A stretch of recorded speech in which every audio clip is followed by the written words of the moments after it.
perspective. I remember we were on a panel before, and you were moderating the panel, and you asked me my thoughts about that when the interview with Gwyneth on this podcast went viral about bone broth and all of that. Like, what was your view of someone on the outside, and as my friend and someone that knows me and Gwyneth, and what was your view of that? I was so mad. First of all, it was so obvious that the clip didn't encompass the whole conversation. First of all, I do know Gwen, and then I know that she doesn't just eat that, and she loves food so much. So I knew that that wasn't even the clip. What it made it seem like, I knew that that wasn't true. Um, I, it made me so mad because it was so reductive.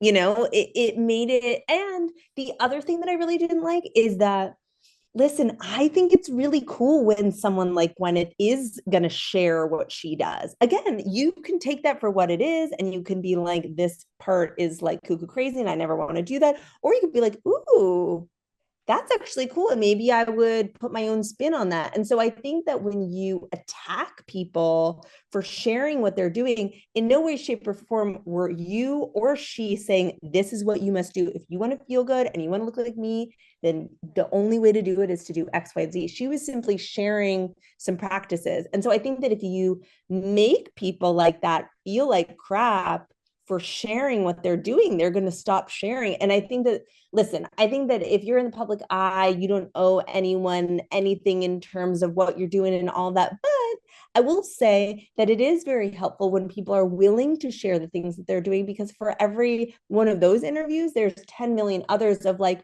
oh, what do you do to look the way that you look or feel the way that you feel? And they're like, oh, I just run after my toddler.